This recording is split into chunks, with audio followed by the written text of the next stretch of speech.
Bismillahirrahmanirrahim. Assalamualaikum warahmatullahi wabarakatuh. Alhamdulillah wassalatu wassalamu ala Rasulillah wa ala alihi wa sahbihi wa man walah. Allahumma salli wa sallim wa barik ala sayyidina wa maulana Muhammadin nur al-mudhhibi lin-nisyani bi nurih wa ala alihi fi kulli lamhatin wa nafasin adada ma wasi'ahu ilmullah. نويت التعلم والتعليم والتذكر والتذكير والنفع والانتفاع والإفادة والاستفادة والحث على التمسك بكتاب الله وسنة رسوله ودعاء إلى الهدى والدلالة على الخير وابتغاء وجه الله ومرضاته وقربه والثواب سبحانه وتعالى. اللهم فقهنا في الدين وعلمنا التأويل.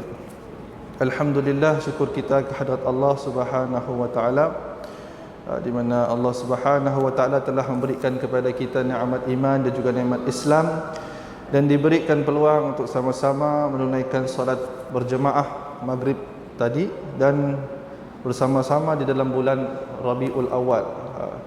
Dan untuk adalah akhir di bulan Rabiul Awal, maka hendaklah kita sama-sama memperbanyakkan selawat ke atas baginda Nabi Muhammad sallallahu alaihi wasallam.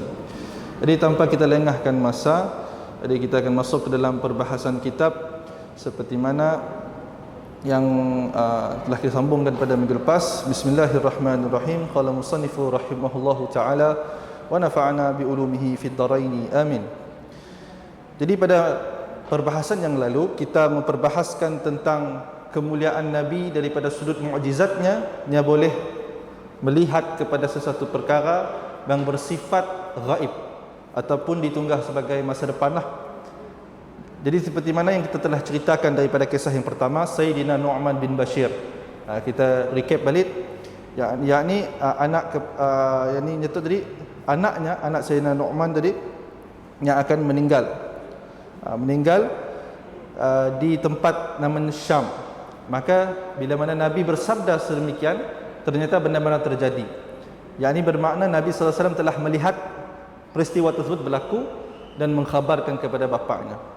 Sama juga dengan Sayyidatina Maimunah binti Al-Harith, iaitu salah seorang isteri baginda Nabi sallallahu alaihi wasallam yang akhirnya tadi si wafat di Mekah tapi wafat di luar kota Mekah. Yang disebutkan oleh Nabi sallallahu alaihi wasallam, bila mana nyamadah dengan Maimunah tadi, engkau si akan meninggal di Mekah tapi kau akan meninggal di luar kota Mekah. Maka ternyata benda yang terjadi.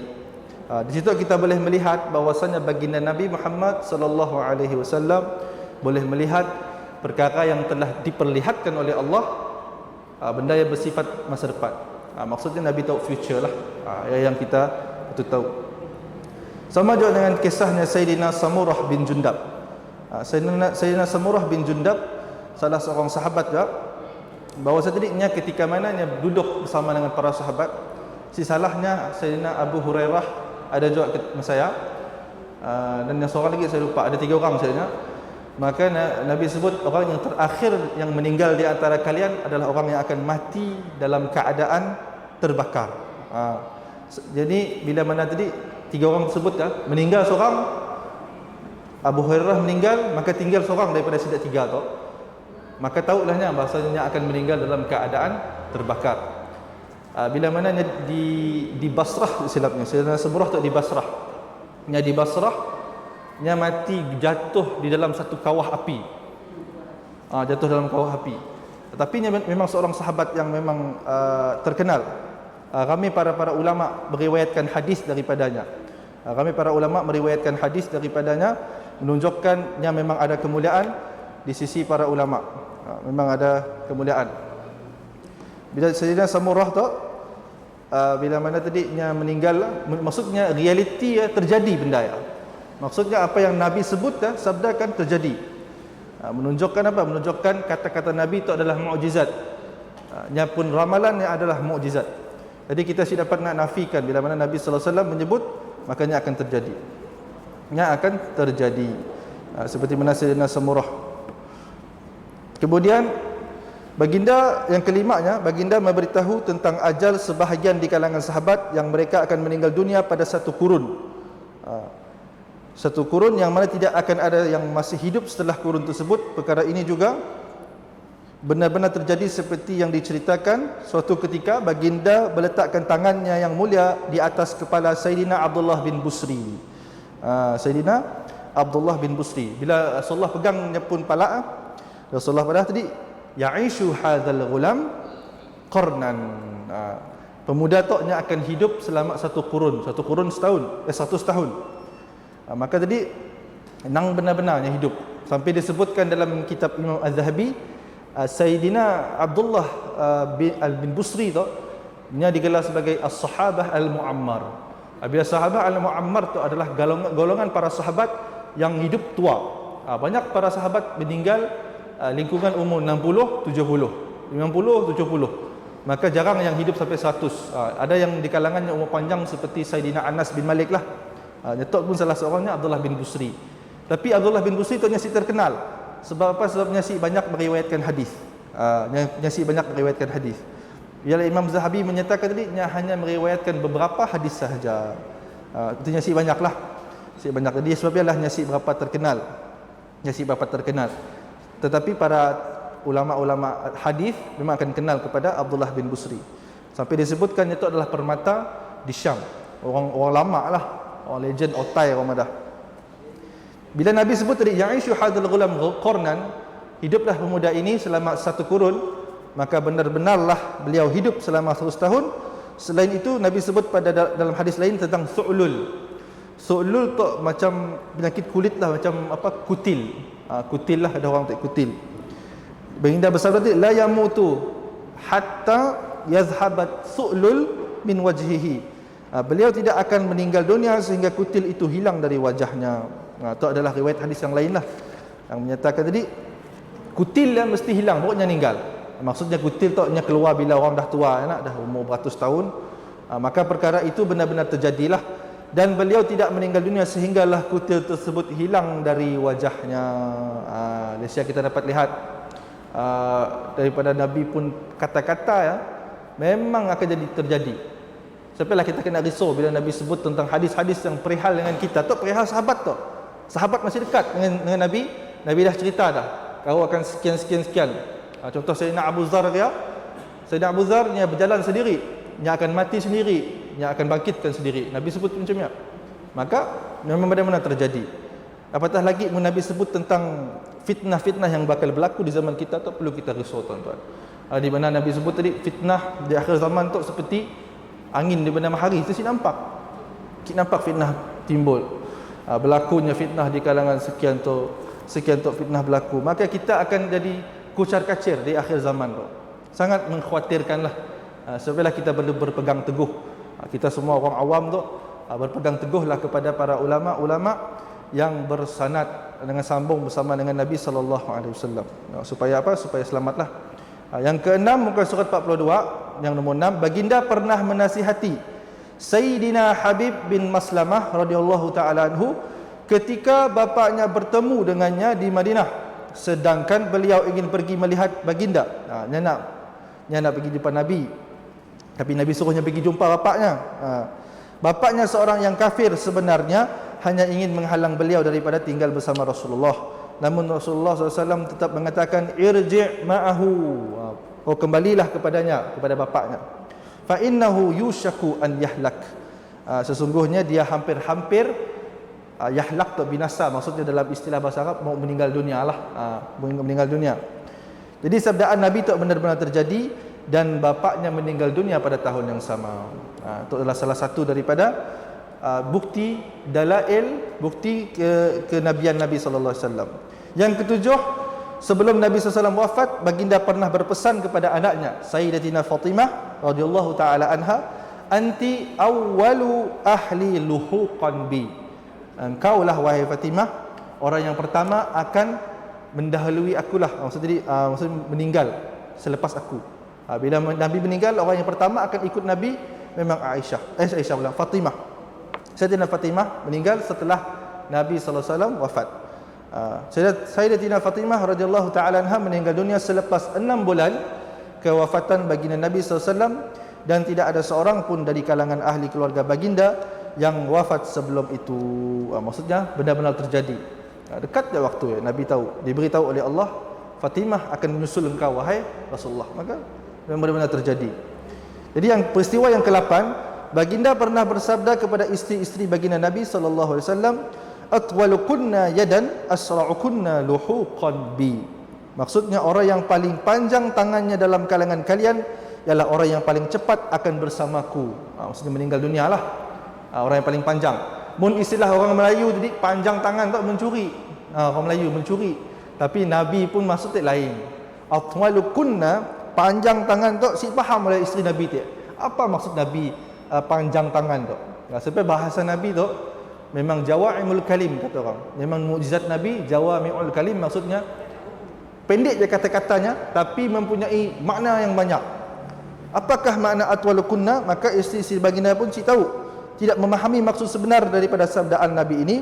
Mereka menyangka bahawa tangan yang panjang tersebut adalah dari sudut fizikal. Bukannya kesan mencuri, tapi fikir fizikal panjang tadi. Memang diukur lah sebenarnya siapa panjang di tangan tu. Sebab berebut nak bersama dengan Nabi. Saya ukur tangan, siapa paling panjang tangan tu. Padahal tadi bukanlah daripada sudut fizikal. Kemudian baru tahu sehinggalah wafat Sayyidatina Zainab binti Jahshin radhiyallahu taala anha, yang merupakan seorang yang sangat berhati mulia, pemurah, rajin, membuat sesuatu dengan tangannya sendiri dan menginfakkannya. Beliau akan menyamak kulit-kulit binatang dan menjadikannya pakaian untuk disedekahkan kepada orang miskin. Atau untuk perempuan boleh tiru perwatakan daripada Sayyidatina Zainab binti Jahshin, seorang yang mulia. Jadi panjang tangan tak maksudnya rajin sedekah lah sebenarnya. Jadi Sayyidatina Zainab tu rajin bersedekah. Contohnya berhati mulia tadi, berhati mulia baik dengan madu-madunya. Madu-madu ada madu lah, mesti ada madu, sipai baru madu. Yang untuk tadi adalah untuk berhati mulia dengan madu-madunya, kerana mereka Rasulullah adil orangnya. Kemudian pemurah dan rajin membuat sesuatu dengan tangannya. Dia maksud tadi yang rajin buat dengan tangannya. Polah baju daripada binatang ditampal, disamak, ditampal. Sebab dah disebut oleh para ulama sunnah tuan-tuan simpan salah sigit atau dua lah baju-baju yang compang-camping. Simpan sikit. Untuk apa? Untuk kita mengingatkan diri kita, kita perlu merendahkan diri. Maksudnya kita pakai compang-camping tu sunnah Nabi. Nabi-nya ada banyak pakaian disebutkan dalam syama'ilnya. Ada banyak, ada pakaian yang cantik, ada pakaian yang biasa-biasa harian, dan pakaian yang kasar, yang keras. Menunjukkan apa? Nabi tu yang kadang suka pakai pakaian yang keras tu mengingatkan bersyukur pada Allah Subhanahu Wa Taala. Bersyukur. Pergilah dengan orang miskin tadi, Sayyidatina Zainab yang akan ambil pakaian-pakaiannya tadi yang dijahitnya disedekahkan kepada orang miskin. Jadi untuk tuan-tuan yang ada baju-baju yang sik guna ya, beri orang miskin. Jangan disimpan. Simpan-simpanlah, borok, sik dipakai juga rugi. Jadi kita mau pahala kita berjalan tuan-tuan, maka kita infakkan. Sedekahkan di tempat-tempat anak yatim. Mun anak yatim pun dah bertimbun dah baju. Selalu gila orang infak. Sikit betul infak kesiar. Habis boleh buka bandel sebenarnya. Jadi pergilah cari tempat lain, pergi pedalaman, cari NGO. Sini kita orang ada pergi pedalaman kan beri dengan sebenarnya. Mungkin daripada orang yang diam di pedalaman nun sik dah baju yang sama aja. Kadang-kadang kita tu beli baju mahal-mahal bukanlah mak pun pakai. Sebab ialah di buktinya tadi bila dalam pakaian tu yang si kekal barangnya. Beli mahal-mahal pun si kekal. Nya akan sempit lah, nya akan si dipakailah, maka kita sedekahkan kepada orang. Sayyidatina Aisyah pernah berceritakan berkenaan perihal beliau, laqad zahabat hamidatun muta'abbidatun mufzi'a al-yatama wal aramil. Maksudnya telah pergi seorang yang terpuji, kata Sayyidatina Aisyah, yang memuji Sayyidatina Aisyah memuji Sayyidatina Zainab radhiyallahu taala anhuma. Telah perginya seorang yang terpuji, muta'abbidah, yang rajin beribadah, mufzi'ah yatama, yang sering mengambil berat tentang anak yatim, wal aramil, dan ibu-ibu tunggal. Ibu-ibu tunggal pun sama juga, kena ambil perhatian. Ibu-ibu tunggal, bukan anak yatim je, ibu-ibu tunggal atau NGO lah, bukan kita. Takut kelak kita ambil kesempatan, bahaya. Perkenalan pula, jadi bahaya. Jadi kita beri kepada NGO. NGO ada, NGO untuk ibu tunggal, bantu mereka. Sebab ialah ada satu kitab saya baca tu, kitab Yaqutun Nafis, yang menukilkan satu kalam daripada seorang syekh namanya Syekh Ali As-Sabuni. Dia dalam bab al-qismu. Al-qismu tu bab pembahagian giliran malam untuk yang berpoligami, at-ta'addud dalam bahasa Arabnya lah. Jadi apabila yang membahagikan tadi, jadi yang menyebutkan tentang ibu-ibu tunggal zaman dulu, kena kita perlu menggalakkan untuk lelaki berkahwin ramai pada zaman dulu lah. Kerana apa? Kerana banyaknya kematian waktu perang dan banyaknya tinggalnya ibu-ibu tunggal pada zamannya, banyak, terlalu banyak guys. Jadi sebabnya lah disyariatkan tadi poligami tu dengan ada had yang 4 orang aja, boleh lebih. Jangan lebih-lebih, sebab apa? Sebab takut si termampu dengan kudratnya. Maka Syekh Ali Sabuni kata, pada zaman kini tu kita perlu lihat semula lah, lihat semula kudrat lelaki dan sebagainya. Kalau kita perlu faham adanya poligami itu adalah salah satu daripada jalan keluar dalam masalah. Bukanlah pilihan sebenarnya, katanya lah ini adalah jalan keluar daripada masalah. Contohnya ada yang siapa hamil, apa semua masalah dalam rumah tangga lah, makanya boleh memilih jalan poligami sebagai jalan keluar, bukan jalan pilihan. Pilihan atas dasar nafsu tu makruh, hukumnya makruh. Jadi kita teruskanlah, ya isu sensitif lah. Kita teruskan pada apabila wafatnya Sayyidah Zainab binti Jahshin radhiyallahu taala anha, barulah mereka mengetahui bahawa yang dimaksudkan dengan tangan yang panjang ialah seorang yang mulia, pemurah dan banyak berbuat kebaikan. Dan nombor 9 pulang, baginda pernah berpesan kepada Sayyidina Sa'ad ibn Abi Waqqas ketika beliau sedang sakit di kota Mekah. Beliau sangat risau jika beliau diwafatkan di Mekah kerana beliau mengetahui bahawa baginda tidak suka untuk meninggal dunia di bumi yang baginda telah berhijrah. Itu sunnah. Nabi si suka untuk meninggal di tempat asalnya. Memang disebut dalam kitab fiqh, disunatkan untuk kita berhijrah dan diwafatkan di Syam. Ayat sunnah Nabi. Tapi janganlah kita paksa. Ia adalah sunnah. Sunnah tu maksudnya bila kita polah dapat pahala, bila kita tinggal saya dapat apa. Cuma tu bukan sunnah yang muakkad lah yang digalakkan. Kita memang dah meninggal di luar negara, memang disunatkan dikubur di Syam. Si payah untuk kita bawa pulang untuk menyakitkan jenazah, kerana 3 perkara yang perlu dipercepatkan adalah solat, yang kedua adalah jenazah, yang ketiga adalah jodoh. Jodoh. Bila mana ada jodoh terus terus kita sambarnya gitu.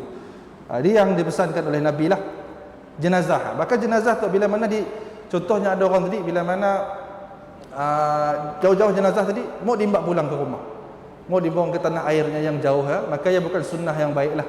Sunnah yang baik adalah ditanam di tempat tersebut terus.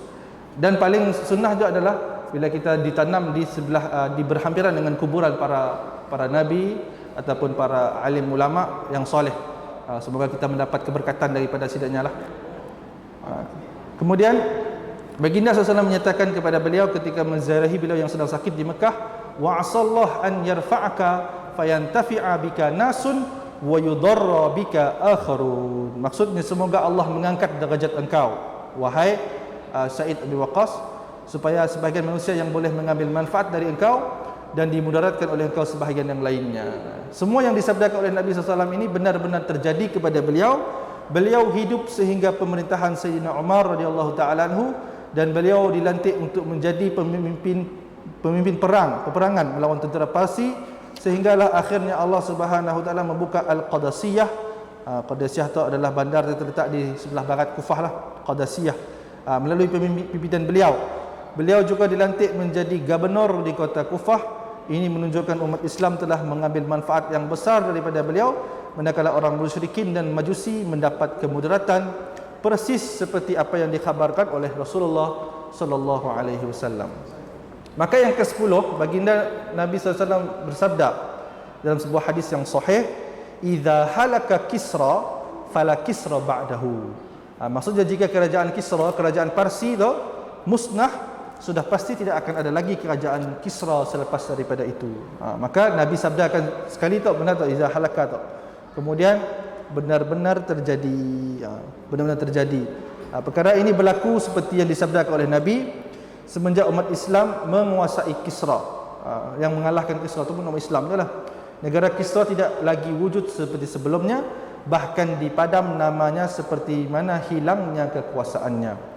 Kemudian disebutkan tentang Reza Shah Pahlavi. seorang pemerintah negara Iran pada zaman ini. Pada zaman Syekh tu, pada tahun 1980-an 70-an Syekh Reza Shah Pahlavi, kerana al-Imam tu hidup pada zaman tersebut, maka yang disebutkan pemerintah Iran pada zaman ini, bukan zaman kita tu, pernah berkeinginan untuk menghidupkan semula kerajaan Kisra dan menukarkan kepada Iran Al-Farasiyah kepada negara Kisra kerana berbangga dengan nama tersebut dan mengagungkannya, sehingga tahap beliau pernah memerintahkan supaya mengubah tarikh negara Iran mengikut tarikh yang telah digunakan oleh datuk moyangnya di kalangan orang Majusi Kisra. Hal yang demikian kerana kecintaan beliau yang mendalam serta ketaksuban terhadap mereka dan demi menghidupkan kembali era kejahilan mereka. Itulah yang mula peperangan di antara kerajaan Iran dengan Syiah. Syiah yang dipimpin oleh Al-Khamenei, Ayatollah Al-Khamenei. Maka sidaknya pimpin tahun 1980 kan, revolusi Iran kan, 1980 rasanya, revolusi Iran. Sampailah bila mana Allah menggantikan kuasa pemerintahan tersebut daripada Reza Shah Pahlavi tadi, digantikan dengan Ayatollah Khamenei. Kita sih pada Ayatollah Khamenei itu bagus, kerana nyetok pun Syiah, Syiah yang sangat membenci kepada Ahlussunnah wal Jamaah. Memangnya benci, memang hari-hari wirid tidaknya menghina para sahabat. Laknatullah ala Aisyah, la'nallahu ala Abu Bakar. Maksudnya melaknat Abu Bakar, Aisyah dalam setiap solat. Dalam tahiyat akhirnya memang ada ditambah tadi, melaknat Sayyidina Aisyah, Abu Bakar dengan Umar, dapat pahala besar. Maka ia berat. Tapi daripada sudut politik, yang lain cerita. Dari sudut politik Ayatollah Khamenei dengan Reza Shah Pahlavi itu, maka bila Sidaq Khamenei menguasai Iran masa maka dihalau Sidaq keluarga Reza Shah Pahlavi itu, dibuang, dihalau daripada negara Iran. Itulah bila mana dipegang oleh diktator lah, sama seperti Libya. Libya dulu dipegang oleh keturunan As-Sanusi,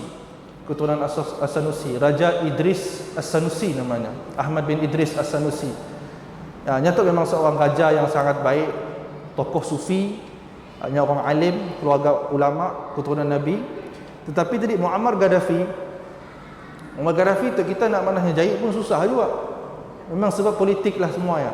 Bila saya baca sejarah buku sejarah keluarga Sanusi tu, sedihlah bila kita baca, sebab bila mana Muammar Gaddafi mengkontrol Libya, dihalaunya seluruh keluarga Sanusi tu keluar daripada Libya.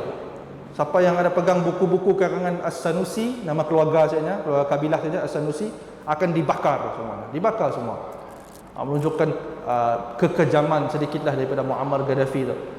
Di sini kita lihat bila mananya memperhinakan keturunan Rasulullah, keturunan As-Sanusi tu, lihat macam mana mati. Di sini kita lihat yang menghina keluarga Nabi, dihalaunya. Raja Idris sakit waktu itu, dia tengah sakit, makanya keluar negara. Keturunannya ada Said Umar, ada Said Nafi', ada Said Umar, Said Nafi' dengan Said Nu'man. Ada lagi adik-beradiknya ramai, Said Abdullah As-Sanusi, ramai sebenarnya adik-beradik. Kemudian Saidnya tu keluar daripada Libya. Ada yang tinggal di Mesir, ada tinggal di London, ada tinggal di di Jordan. Semua lari kerana apa? Kerana Muammar Gaddafi keluarga As-Sanusi tu berada di Libya. Kerana keluarga Sanusi tu memang ada pengaruh yang kuat, memang ada pengikut. Sama juga dengan kerajaan Turki Uthmaniyah pun dihalau juga. Maka banyak berlaku revolusi dekat negara Timur Tengah tu. Banyak berlaku. Seperti contoh kes Ayatollah Khamenei tu. Dihalau sehingga kan diusir dengan sangat hina oleh Ayatollah Khamenei dari negaranya sendiri, sehinggalah beliau mati bukan di negaranya, meninggal di Mesir dalam keadaan sangat hina selepas semua negara enggan menerima permintaan hak suaka. Hak suaka atau hak berlindung beliau untuk mendapatkan perlindungan di negara-negara mereka, walhal mereka menerima orang yang lebih hina dan tiada nilai dibandingkan dengan beliau. Namun Allah Subhanahu wa taala berkehendak agar dirinya dihina dan direndahkan martabatnya kerana beliau ingin menghidupkan semula sejarah daripada kalangan musuh-musuh Allah. Rasulullah SAW telah pun mengkhabarkan bahawa sekiranya kerajaan Kisra musnah, maka kerajaan Kisra ini tidak akan kembali dan tidak akan terbina semula. bahkan tidak akan didengari lagi tentangnya di atas muka bumi ini. Kerabat Al-Shah Al-Ba'is terus tinggal di Mesir dalam keadaan asing dan kesengsaraan setelah hidup bersama dengan mahkota emas serta tidur di atas katil yang berlapikkan sutera dan al-dibaj. Jadi suteralah al-dibaj. Baginda juga pernah bersabda dalam sebuah hadis sahih yang lain, farisun nathatun atau nathatan walakin ar-rum zawatul qurun kullama halaqa qarnun zahara akhar. Maksudnya negara Parsi akan musnah hanya dalam satu atau dua serangan, namun negara Rom mempunyai banyak tanduk kekuasaannya. Yakni qurun tu banyaklah tanduk yang banyak. Setiap kali tanduk itu musnah akan tumbuh tanduk yang lain. Itu adalah riwayat daripada Syaibah dan banyak lagi riwayat Al-Haythami. Jadi daripada maksud hadis Nabi tu tentang Rom. Ada Rom tu sebenarnya tu berpegang dengan agama Kristian, dahulunya Kristian, agama Nasrani. Tetapi bila mana Rom tu bila musnah tiap satu kerajaannya, kini tu seolahnya membiak semakin banyak. Contohnya ni tu bila ulama-ulama mengistilahkan Rom tu adalah USA. Saya pun cerita kenalah ulama-ulama meletakkan Rom tu, Rom modern adalah USA ataupun Amerika Syarikat lah. USA, Britain. Dan ya disebut Nabi banyak tanduk. Britain, USA, France. Mungkin disebabkan oleh keturunan saja itu bertemu di Eropah. Bab saya itu tadi memang kerja saja lainkan untuk memusnahkan Islam, untuk menjatuhkan Islam. Sampai Nabi sebut tadi farisun nathatun nathatan. Negara Parsi akan musnah hanya dengan satu dua serangan, tapi Rom zawatu qurunnya ada banyaknya tanduk-tanduknya. Sitok hancur muncul sitok hancur muncul sitok.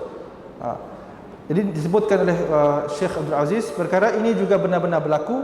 Negara Parsi telah berakhir dan kesannya pun sudah tidak lagi seperti yang kalian ketahui. Namun Rom iaitu orang-orang barat dan yang lahir dari mereka seperti orang Amerika padanya.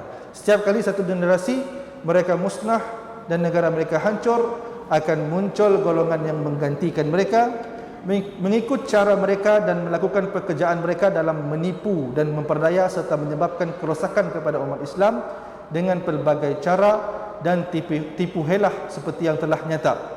Oleh disebabkan itu, baginda bersabda dalam sebuah hadis yang lain yang sahih, asyaddun nas alaikum ar-rum wa inna ma halakatuhum ma'as sa'ah. Manusia yang paling keras terhadap kalian adalah bangsa Rom. Kemusnahan mereka hanyalah bila berlakunya kiamat. Nabi sebut tu. Nabi sebut tadi paling susah kita nak lawan adalah orang daripada Rom. Bila disebut ke Rom tadi memang Nabi nisbahkan orang-orang barat. Susah kita mau lawan. Kita mau perang pun, Malaysia perang dengan USA pun confirm kalah. Sekali je tekan je, hancur kita. Bukan kita nak merendahkan military power daripada Malaysia tu. Memang saya tadi tengok di YouTube ada seorang lelaki tu yang menceritakan military power daripada Malaysia tu bukan kaleng-kaleng juga, bukan biasa-biasa. Tapi mungkin kita nak bandingkan dengan negara-negara besar, Amerika Syarikat kah, British kah, ataupun negara-negara barat yang lainnya, maka memang kekuatan militernya sangat jauh berbeza. Sebab ada disebutkan asyaddun nas alaikum ar-rum. Mungkin kita nak harapkan Arab Saudi saya boleh pakai. Siapa pakai Arab Saudi? Arab Saudi memang dah masuk ke fasa memang fitnah. Kelak kita akan masuk cerita tentang Arab Saudi tu. Di mana Arab Saudi tu memang dah jauh daripada jalan Islam. Kerana masuknya pemikiran liberal dalam kerajaan Arab Saudi, maka si mampunya mempertahankan Islam. Orang barat si perlunya berperang. Nya suntik je pemikiran liberal, pola konsert, pola maksiat berleluasa. Senang je. Si payahnya mau hantar tentera, nya hantar idea je. Sebenarnya orang pada zaman kini tu adalah peperangan ideologi. Bukan peperangan guna senjata, tapi peperangan ideologi. Nya hantar je ideologi barat, ideologi yang suka kepada muzik. Dia hantar ke muzik, maka berduyun-duyun orang pergi. Sini Masjidil Haram kosong. Tapi dia pergi ke Riyadh ke, full, penuh orang pergi konsert. Dekat 700,000 orang. Allahu Akbar. Jadi yang kita lihatlah macam ni kerajaan Arab Saudi memimpin. memimpin negara sebenarnya, walaupun bukan di negara Mekah dan Madinah. Menyambulah di negara Mekah Madinah, confirm ulama-ulama akan bangkit menentang. Tapi nya pula di luar Mekah Madinah, nama tempatnya Riyadh. Riyadh ya. Maka ialah dahsyatnya dia negara Arab Saudi itu. Memang kita siapa harap. Jadi kita dapat tahu daripada sabdaan Nabi itu, memang paling susah kita nak lawan di akhir zaman tu adalah Ar-Rum. Daripada dulu lagi. Bila mana zaman dulu, Ar-Rum tu takut dengan orang Islam. Sebab apa? Sebab keimanan orang zaman dulu berbeza dengan kini tu. Zaman kini tu iman umat Islam kini tu dapat dibeli dengan uang, dibeli dengan takhta. Kita lihat sejarah tuan-tuan. Sejarah macam ni, keluarga Saud dapat tanah Hijaz. Memang ada masalah politik lah. Bila saya baca satu buku tu yang menceritakan tentang macam ni, tanah Hijaz boleh direbut dan jatuhnya kerajaan Osmaniyah. Memangnya ada sangkut paut daripada Turki, daripada tanah Hijaz sendiri. Di mana tadi British memang oleh kerana saya mau tawan kota Hijaz, saya mau dapatkan Palestin sebenarnya, mau dapatkan Baitul Maqdis. Jadi tidak si perang dengan kerajaan Osmaniyah, hanya hantar keluarga Saud saja. Yang pemimpin Saudi itu hanya hantar keluarga Saud, tidak pergi perang. Itu dalam buku tuan-tuan. Memangnya suruh hantar pergi perang. Perang sebenarnya memang berlaku banyak, ada kejap kalah, kejap menang. Sebenarnya daripada hujung ke Mekah itu saja. Memang banyak orang meninggal, banyak jemaah haji daripada Mesir dibunuh. Memang peristiwa yang sangat beratlah bila dibaca, ya Allah, tukkah yang berlaku pada zamannya. Dan kemudian bila mana tidak dah dapat kalahkan kerajaan Turki Uthmaniyah dengan Sulaiman Atatürk di Mesir, di Turki, kerajaan Saud tadi di offer, okey, torang dah berjaya menawan kota Hijaz tu, maka tu milik torang. Kayak tadi Palestin kena ambil kami orang lah.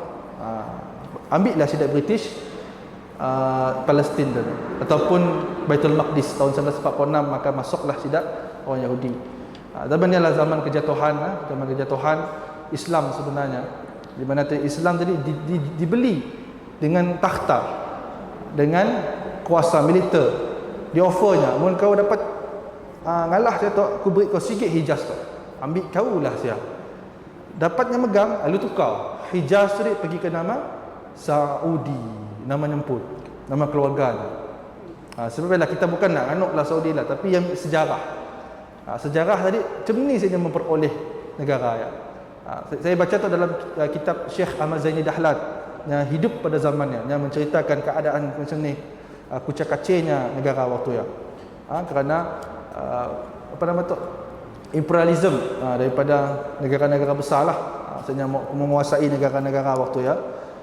Di sini kita dapat tahu sabda Nabi tak benar. Paling keras kita nak lawan adalah Ar-Rum. Tidaklah umat Islam menghadapi satu musibah sama ada pada urusan agama mereka atau urusan dunia, melainkan puncanya daripada orang-orang barat. Modus operandi mereka melalui penjajahan tentera dan politik, atau melalui cara tipu muslihat yang mereka lakukan terhadap negara-negara Islam sekalipun, mereka terpaksa untuk menghalau umat Islam, seperti yang kita lihat dengan jelas di semua negara-negara Islam yang terasing. Antaranya adalah apa yang dilakukan oleh Amerika Syarikat terhadap Iran selepas daripada revolusi Islam.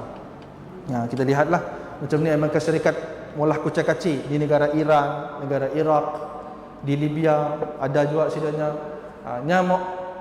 bertindak seolah-olah menjadi seorang hero di dunia tu. Polis dunia lah, pergi ke situ nya perang. Pergi ke Iran nya perang, yang bantu lawan militer dak Iraq. Iraq waktu yang memang keras lah, memang menentang kepada Syiah, peperangan Syiah Sunni. Sama juga di Yaman tuan-tuan. Di Yaman, waktu zaman saya masuk kita pergi sini, Al-Qaeda ada Al-Qaeda. Saya dulu rambut panjang, jadi dimarah oleh polis. Jangan rambut panjang badannya, kelak dituduh Al-Qaeda badannya. Tapi saya sidulilah. Saya dalam rumah aja, jarang keluar. Tapi zamannya memang dah ada baku bertembak lah. Malam-malam bertembak, pung, bertembak saja. Sidak Al-Qaeda dengan polis Yaman. Sebab apa? Sebab sidak Al-Qaeda tu masuk ke Yaman Selatan, bertujuannya adalah untuk mendapatkan apa sahaja pun, tujuan tu adalah untuk membina satu khilafah. Idea sebenarnya. Tapi cara salah. Tapi di sebelah Yaman Utara, Setidaknya perang tadi masalah isu politik dalam Syiah dengan Salafi ataupun Wahabi, sama grup sama berkelahi. Adapun ahli sunnah wal jamaah saya ada bunyi, maka berlaku politik, fitnah berlaku dalam maka tadi yang peliknya Arab Saudi tadinya membantu membunuh rakyat Mesir, dibom saja. Allahu Akbar. Jadi sampailah kita pelik. Kita mempersoalkan juga. Kena Saudi itu kat Yaman dibomnya di Hudaidah dengan ada satu tempat namanya Hudaidah dengan Taiz ataupun Baidah. Kawan saya cerita memang ada satu jet memang dikembung. Memang mati semua orang dalam. Daripada Saudi datang daripada Saudi. Siapa yang orang petikai kena menyaksi bom Israel tu, gagal nak bom umat Islam. Dia siap fitnah akhir zaman tu. Jadi kita lihat tadi berlakunya di Yaman tu pun sama aja. Fitnah tadi daripada perandi-perandi tu yang ditanam oleh orang Amerika Syarikat tu kepada umat Islam. Jadi sesungguhnya Rasulullah SAW telah memberitahu tentang ketegangan ini. Rasulullah telah memberitahu tentang ketegangan ini serta tipu daya yang dilakukan oleh bangsa Rom kepada kita yang tidak akan berakhir sehinggalah berlaku kiamat. Kita kena hadaplah tuan-tuan. Jadi dalam kita belajar buku tu, kita kena face the fact lah pada orang putih tu. Kita kena hadam lah. Bahawasanya benda tu saya akan berakhir sehingga hari kiamat. Saya akan berakhir. Itulah waktu istimewa buat umat Islam dengan munculnya Imam Mahdi, yakni Muhammad bin Abdullah ataupun Muhammad bin Abdullah, yang hadis-hadis berkenaannya mencapai darajat mutawatir. Beliau akan muncul untuk memuliakan Allah Subhanahu wa taala dan Islam, meninggikan kalimah tauhid, memenuhi dunia dengan keadilan dan kejujuran setelah dunia dipenuhi dengan kezaliman dan kekejaman, membahagikan harta-harta dengan benar, iaitu dengan mengagihkan harta-harta umat Islam berpandukan cara yang ditetapkan oleh Al-Quran. Beliau akan menunaikan hak setiap individu yang mempunyai hak tanpa dipengaruhi oleh kepentingan sesebuah kumpulan atau kelompok seperti yang berlaku sekarang di kalangan umat Islam. Kita habiskan sikitlah. Adapun sebelum berlakunya kiamat dengan keluarnya Imam Mahdi, Muhammad bin Abdullah alaihi salam, umat Islam tidak akan menyaksikan daripada bangsa Rom dan seangkatan dengan mereka melainkan eksploitasi ketika berurusan dan semua jenis peperangan. Walaupun umat Islam daripada kalangan rakyat dan pemimpin cuba memperlihatkan kasih sayang kepada mereka serta menghulurkan bantuan yang mereka pinta sehinggakan kepada perkara yang boleh membahayakan umat Islam sendiri, seperti penyediaan pangkalan tentera yang mengandungi senjata nuklear yang kewujudannya di sebuah negara mengundang menghancurkan dan memusnahkan negara itu sendiri apabila diserang oleh negara lain. Dengan bantuan seperti ini dan selainnya daripada pelbagai jenis kebaikan dan penghormatan, mereka tetap tidak menganggap umat Islam bernilai dan tidak langsung membalas penghormatan tersebut dengan selayaknya. Jadi ada satu hadis tuan-tuan tentang Al-Ghutha, hadis Al-Ghutha. Saya ingat matan Arabnya.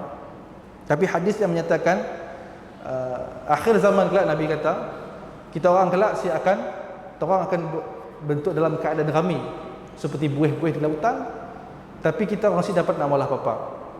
Masih dapat nak malah apa-apa. Walaupun ibarat buih di lautan ramai umat Islam, tapi si mampu nak malah sesuatu. Kerana apa? Kerana si bersatunya umat Islam. Memang umat si bersatu. Umat Islam akan bersatu pada waktu apa? Waktu Imam Mahdi keluar.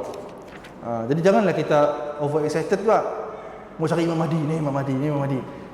Ulama melarang tak benda ya. Sampai kan ada yang taksub tadi sampai mau cari Imam Mahdi.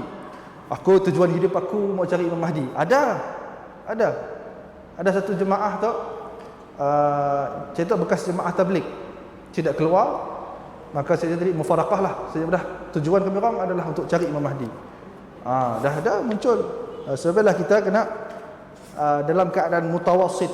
Jangan kita melampau. Kata para ulama, dalam kita menanggapi masalah akhir zaman tu, kita boleh baca, kita boleh pelajari, kita boleh lihat apakah tanda-tandanya. Kemudian apa yang kita perlu pola? Yang pertamanya tambahkan amal kita. Belum tentu kita tadi kaji subuh semayang mengharapkan Imam Mahdi mau terima masuk dalam kumpulannya. La wallah, memang Imam Mahdi akan terima lah. Memang orang masih semayang subuh tu tiba-tiba mau masuk jemaah Imam Mahdi, memang sih diterima. Reject terus dia dah. Entah jumpa Dajjal dulu. Dajjal dah tadi, jomlah ikut saya. Ikutnya. Jadi sebabnya kita perlu tambahkan amal dulu, tambahkan amal ibadat kita, betulkan kita pun niat apa semua.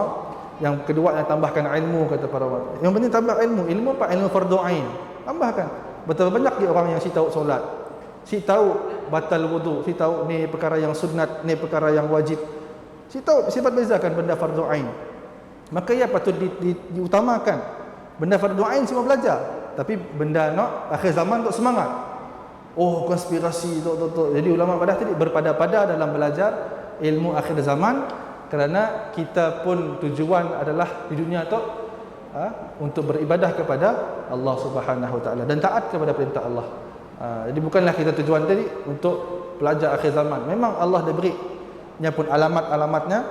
Cuma kita tadi berwaspada ajalah. Berwaspada, sentiasa yakin bahawasanya orang-orang musyrik, memang musuh-musuh Islam memang sentiasa memikirkan jalan untuk menghancurkan Islam. Jadi mudah-mudahan Allah Subhanahu Wa Taala memberikan kepada kita taufik dan hidayahnya untuk sentiasa berada di jalan Allah Subhanahu Wa Taala dan memelihara kita daripada fitnah akhir zaman tu, insya-Allah. Jadi cukup sekadar aja, insya-Allah kita sambung pada minggu hadapan. Aqulu qawli hadza wa astaghfirullahal azim li wa lakum. Wa billahi taufiq wal hidayah. Wassalamu alaikum warahmatullahi taala wabarakatuh.